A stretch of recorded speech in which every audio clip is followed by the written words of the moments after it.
I frequently get asked, where does the decay law equation come from? And it's kind of not obvious. But I want you to consider that something is halving and then halving again and then halving again. For example, the amount of undecayed nuclei. So that's where we start. If n, the number of nuclei undecayed at some particular interval of time, is n naught, and it's going to be multiplied by half to the n. So in this case, how many we have left depends on how many times it has halved. And so the fraction remaining is half to the power of n, where n is how many times it has halved. For example, if it's halved twice, then half squared is the original number times a half. And then that will give us how many we have now. Okay, so if we look at this, the first little bit of logic is that n in this equation can be represented by t over t half.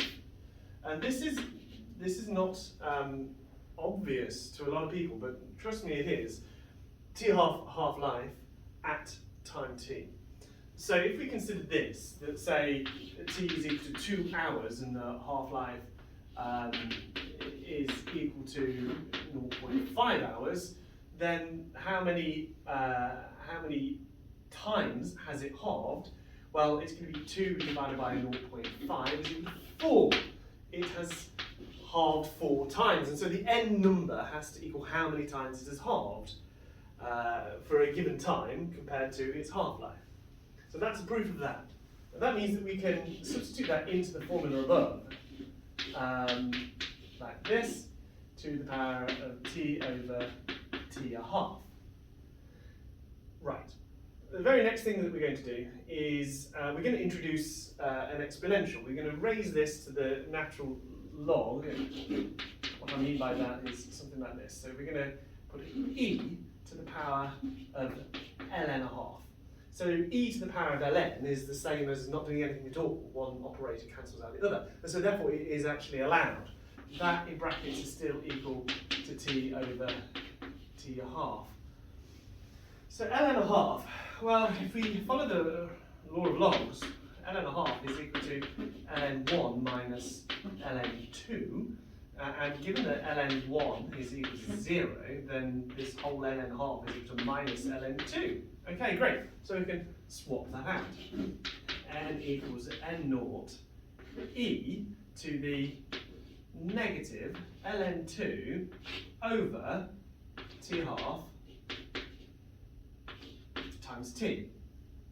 Now the negative ln2 over t half, sometimes we actually work out ln2, it's equal to negative 0.693 over t half, and this is what we call the decay constant.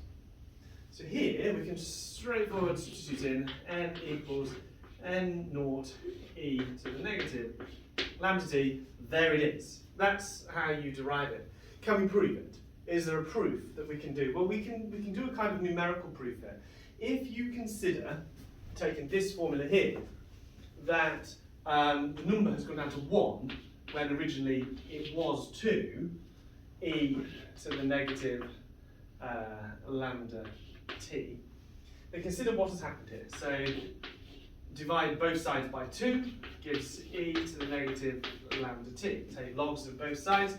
ln and a half is equal to negative lambda t, and ln and a half is equal to negative ln2 from that set of logic just here is equal to negative lambda 2. That's lambda divided by the half-life, t half times by t.